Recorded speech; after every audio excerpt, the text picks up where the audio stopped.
My old friend Brian Hayes here today. Brian, I served with in the House of Commons for 4 years, and we're grateful for your ongoing support of our Ontario PC conversation.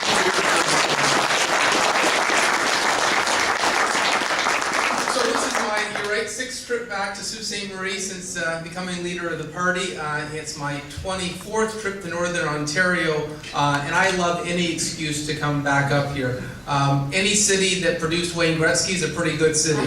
I actually got endorsed by Wayne Gretzky on the last leadership campaign, and he helped us out. So maybe we'll find a way to get the great one to send some support down here to Sault Ste. Marie too. But I just love going to Northern Ontario. It's so beautiful. The potential is so immense. I remember coming here last winter, and I said to our team and our caucus, the best way to see Northern Ontario isn't to fly in and fly out. That's relatively easy to do. I wanted us to experience Northern Ontario in the winter driving.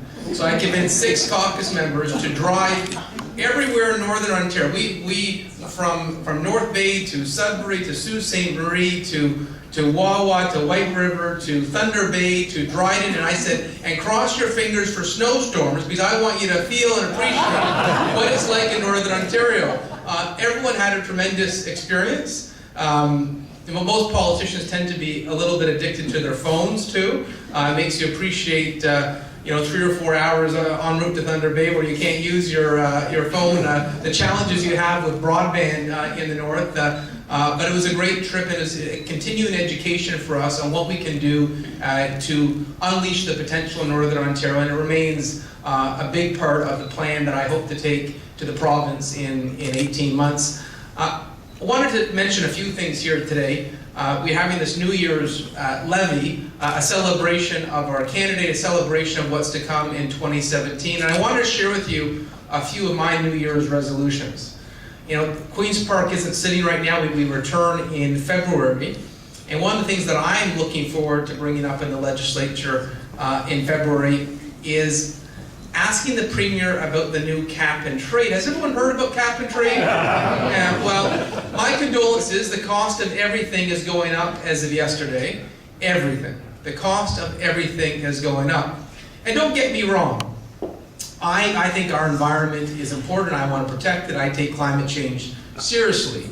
But what I don't like is when politicians use the environment as a revenue grab, taking advantage of people's goodwill on the environment as a cash grab for government.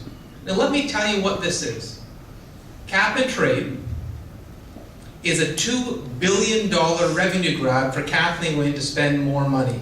$2 billion a year on your home heating, when you fuel up at the pumps, everything you do, life is going to become more unaffordable. Businesses will be less competitive. And if it was actually going to protect our environment, that might be a different conversation.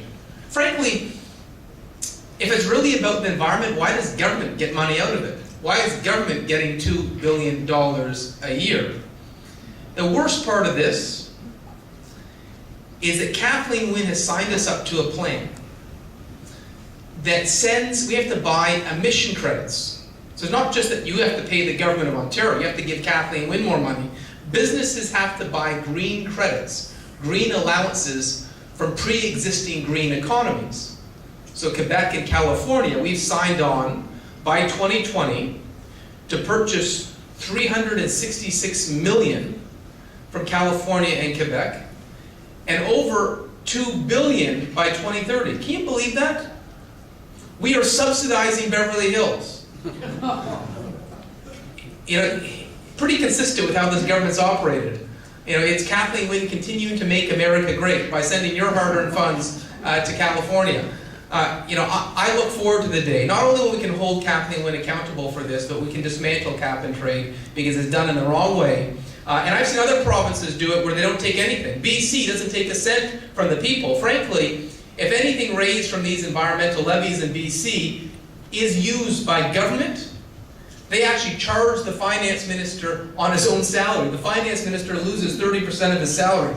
Trust me, they're not doing that in Ontario.